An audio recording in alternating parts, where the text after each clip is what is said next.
What is up, guys? This is Miasin, and this is gonna be a pretty nice deck review or deck profile or whatever. I don't even know if I should call them deck review anymore because I'm barely giving a review on this. It's almost as if I was talking about my own deck list, but it's like other people's deck list. So in other words, it shouldn't be considered a deck profile because I'm not profiling my own deck, but I'm profiling someone else's deck. But at the same time, okay, you understand my confusion. Anyways, this is actually from Dark Magician God, the Dark Magician God himself. He has a YouTube channel. I will link it up in the description box below. And he went undefeated as locals 4-0. He played against a bunch of zombie decks and some other stuff. So pretty nice. Huge shout outs to you. Again, congratulations for getting 4-0 at your locals. It's getting kind of harder and harder with you can barely even go to locals, and if you want to play remote duels, it's a bit trickier. There's also a lot of stress, and a lot of people are still kind of rusty, so if you can actually still maintain that good, good mindset and still be able to play the game correctly, even despite this weird situation, kudos to you. But anyways, before you start, of course, friendly reminder to like and subscribe. Motivates me so much to keep making videos like these, and something else that motivates me a lot is you also posting your deck list in the Discord server, but please make sure you actually include your matchups, your score, etc., because if you didn't top a locals, it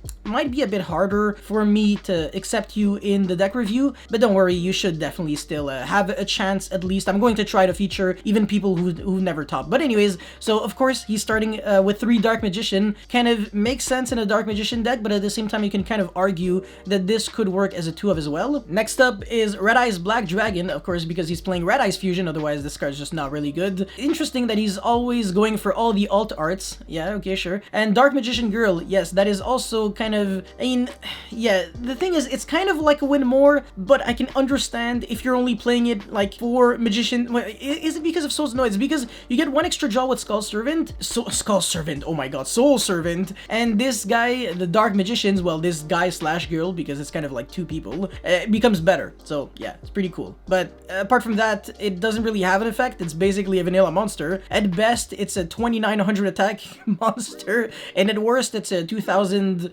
summon skull, which is even worse. But yeah, 2 Apprentice Illusion Magician. I think 2 is kind of a bit too much. I think it's random to play 2 of this. I think 1 should be enough, and 3 would be like way too much. 2, I can kind of understand the logic, I just don't really like it that much. And 3 Magician's Rod and 3 Magician Souls, of course. Souls is even better in this deck because you can revive back the Dark Magician on your own turn and then trigger the circle right away instead of having to wait a full turn with Eternal Soul. So I like that quite a lot. Alright, he's going with 3 Ash as well. The only hand trap in the main deck, not opting to play like impermanent stuff. I can definitely respect that. You could kind of play Ghost Bell at this point, but it's not really worth it. Does your deck really lose to Ice Dragon's Prison? Spellcaster, yeah, okay, it does. Okay, yeah, Ghost Bell could make sense. Anyways, 3 Dark Magician Circle. Of course, well, 3 Dark Magical Circle. It's a really good card, especially in conjunction with Soul Servant. Yeah, I got it right. I didn't mess up. I always mess up Ancient Warriors, and I randomly call them Virtual World. It's actually crazy. It happened to me twice in a row. That's really pitiful, but yeah. Soul Servant is insane. It allows you to stack a card from your deck to the top deck, as long as it specifically lists the Dark Magician on it. Magician Souls specifically list Dark Magician. So if you have Magician's Rod plus either Soul Servant or Dark Magical Circle, I'm pretty sure you have like full combo. It's gonna do a lot. So you're gonna be able to draw a card, make Dragoon, and probably do more. Actually, you're probably gonna be able to draw 2 cards. Yeah, because the 1 card off of Soul Servant and then the 1 card off of the Dark Magical Circle being sent for the Magician Souls. Really nice stuff. By the way, in this situation, I feel like you should use the effect of Anaconda into Dragoon first and then draw 2 cards, because it's not like you were gonna combo before that anyways, and even if you could, I still wouldn't, because I would want the Anaconda and Dragoon to be in like 4 summons, so you would never lose to Nibiru. I think you get what I'm saying, but yeah, this is definitely logical. Alright, he's playing 1 Secrets of Dark Magic, which is the quick play that either fuses or rituals, but you're not ritual summoning in this deck, you're fusing, and you're fusing for the Dark Magician. So you either need Dark Magician or Dark Magician Girl, and then you need any other spellcaster. So it's not that hard. Basically, as long as you have access to Magician Souls or Dark Magician Girl, all you really need after that is 1 spellcaster, and then that's pretty much it. And you can even summon this off of Magicalized Fusion, which is another card that can actually summon Dragoon, ironically. This is why Dragoon is being played as a 2 of here. So So the first time you make the Dragoon is with Anaconda, sending the Red Eyes fusion with Red Eyes and Dark Magician, which has even more value in this deck because it fuels the graveyard, so you can use Eternal Soul and banish another card your opponent controls with Dark Magical Circle. It's one of your main interruptions. But on top of that, you're going to be able to summon the Dark Magicians, with kind of get snowbally advantage, refunds your resources. You can always kind of either draw one card or even have more spells in trap, so your Dragoon applies even more pressure. And in a trap deck, we all know how disgusting Dragoon is, but anyways. So yeah, that's it for the fusion spells. Kind of 3 actually, that's shocking. Alright, he plays 2 Secret Village of the Spellcasters. Now, I'm not a big fan of Secret Village because I think it's a win more. If you go second, you kind of just lose even more, and if you go first, it's only good if you have a Spellcaster that can be summoned, but ironically, it's not as easy as you think, and most of the time, they're really weak monsters. If your opponent summons something that you can't immediately answer, your Secret Village won't be doing that much, and if anything, you might be locking yourself out of using spell cards, because the monsters in Dark Magicians are admittedly very weak, unless you're really skillful at the game and you draw like Secret Village, Eternal Soul, and Dark Magical Circle with like Dark Magician, so whenever your opponent does summon a monster to try to jump over your monster, you're just going to be able to banish it. But again, that's assuming that you have multiple cards, and we're not really trying to aim that. We're trying to aim for self-sufficiency. Therefore, I don't believe that Secret Village should be played. Maybe it could be played in the side deck, but in the main deck in such an aggressive format, definitely not. And I'm again trying to go for a deck, like a competitive deck building approach, not just saying, oh yeah, but you know, casuals, they could do that. I don't really care. If you're a casual, you don't even have to watch videos on YouTube. You can literally just follow your heart and do anything you want to. But if you're a competitive player, there are not that many options available to you, ironically. You kind of...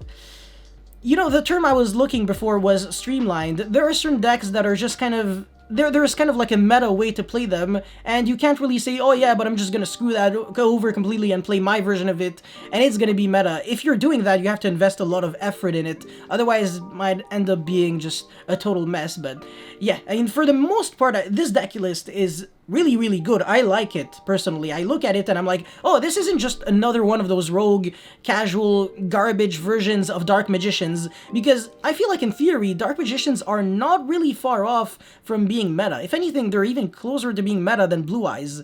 And I know what I'm saying, trust me. This deck is not that far from... It's because of Magician Souls, honestly. Before that, you couldn't even argue. Blue Eyes was clearly better, but Magician Souls, the card's really, really nice. Anyways, so yeah, 3 Eternal Soul. Of course, I wouldn't play Magician's Navigation. I don't think it's really worth it. Eternal Soul is really all you need. You're not really trying to special summon from the hand. You're always trying to summon back from the graveyard because you're good at the game and you're not trying to neg. Alright, this card I don't like. Destined Rivals. If you control Blue Eyes or Dark Magician, negate the effect of all face-up monsters your opponent currently controls until the end of the turn. You can only activate 1 Destined Rivals per turn.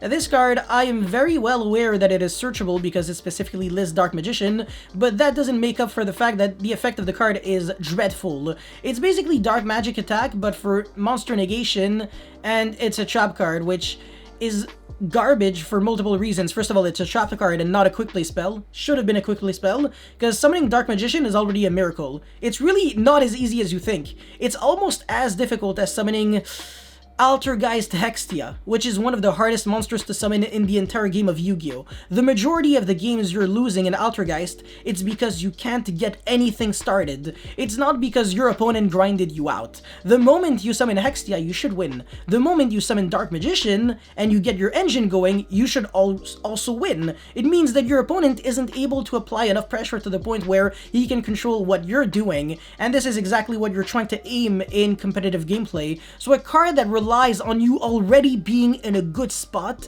in order to be somewhat of a utility, even despite the fact that it's searchable, for me, it doesn't cut it. It's kind of like in Cyber Dragons, a card that said, if you control Infinity, negate a card or effect your opponent controls.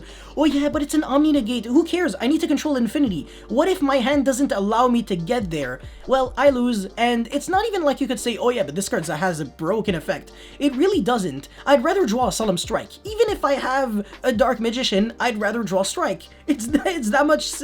It's literally that good. Solemn Strike is insane. And of course, he's maxing it out 3. I like it a lot. and then 2 Ice Dragon's Prison. So Ice Dragon's Prison doesn't have to necessarily be played at 3, but if you want to be able to clear Dragoons going second, it could be really nice because there's basically no other way you can play through Dragoon outside of like the in-hand effect of Apprentice Illusion Magician, so your Dark Magician becomes 45, but in a world in which you... yeah, in a world in which you basically had to use your first Ice Dragon's Prison, you only have 1 left, and your opponent has a 5k Dragoon, which isn't that hard to do, by the way. You only need like 2 negations and that's it, so 1 negation of your opponent and 1 on yourself. It's gonna be a nightmare to deal with Dragoon. It really will be. You won't even be able to use Apprentice Illusion Magician anymore, so 3 Ice Dragon's Prison is probably the way to go. And then Summon Limit is another one of those win mores that I really don't like. It's the same thing with Secret Village. I feel like this deck list is like, if I go first and I draw well, there's no way I lose. But if I go second, regardless of well I draw, my opponent has to break, otherwise I lose, and that's something that I'm definitely trying to avoid. And then the 2 Quaking Mirror Force, you're definitely at the mercy of your opponent when you play Mirror Force cards. Especially, it's funny man, I know ETPat played Storming Mirror Force in Purple Sidred YCS Niagara. He told me it was one of the best cards in his deck, and in theory, the matchups are like... they're all so garbage for Storming Mirror Force. There was Salamandrate, Sky Striker, and Orchist. Not a single one of these decks lost to Mirror Force cards. Salamandrate would heat Leo multiple times before attacking. Sky Striker didn't lose a single resource. They would just get back Higari Ray from the graveyard, and then Orchist could just Dingirsu send, and then counter trap Crescendo negate. So Storming Mirror Force never did anything, and Quaking Mirror Force, it doesn't affect Link monsters, so this definitely has to be even worse. Anyways, moving forward for the extra deck, we have Link Spider. I would replace this with Imdok. By the way, I'm going to actually add my own version of this deck list in, you know, just right after I finish covering this up. But yeah, Link Spider doesn't really have an effect, so Imdok is definitely the way to go because it's not really like you're summoning tokens anyways, so they're just as easy to summon. So yeah, Link Karibo. Again, if you're playing just Link 1 monsters that are summoned with level 1 monster, just play Relinquished Anima at this point. It's just so much better. And then Anaconda, alright, sure. You only need 1, I feel like, or maybe... actually, no, that is not true. You're playing 2 cards that can be sent off of Anaconda. Magical Eyes Fusion and Red Eyes Fusion, so this has to be bumped to a 2 of. And then Masquerina with Unicorn Phoenix.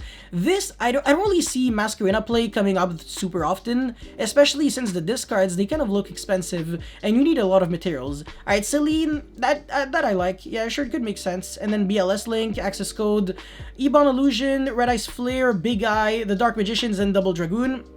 For the side deck, nothing really worth covering too much, so triple Nibiru, triple Lancia, triple Phantasme. I agree with all these 9 cards. And then double Cyclone, Dark Magic Attack, I really don't agree with this. Just play Harpy's Feather Duster. There's no Harpy's Feather Duster in the main deck or side deck, but Duster literally has the exact same effect, but you don't need to control Dark Magician. And yeah, sure, again, oh yeah, but it's searchable. Who cares?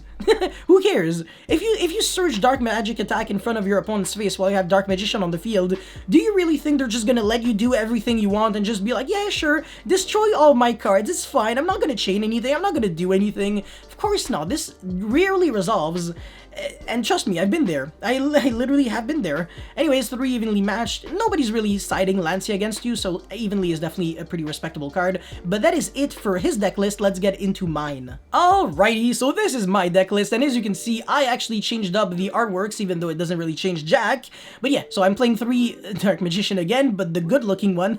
No offense. Alright, Red Eyes Black Dragon, Apprentice, Illusion Magician again. I'm actually cutting it down to 1 now, because I really don't like drawing... I guess if you draw multiples, you just discard the other ones, but I don't know, I really don't want to draw this too often. It doesn't really look too great. And of course, the Dark Magician Girl, triple Rod, triple Souls, triple Ash, nothing has changed there. The spell cards are all the same. Secret Village, I'm playing it as a one-of because I wanted to respect his will to play Secret Village, although I don't necessarily believe that it is correct to play. So if you want to cut this, you can cut this. It's not even like it was searchable anyways. It doesn't say Secret Village of Dark Magician, so it's not really like searchable or anything.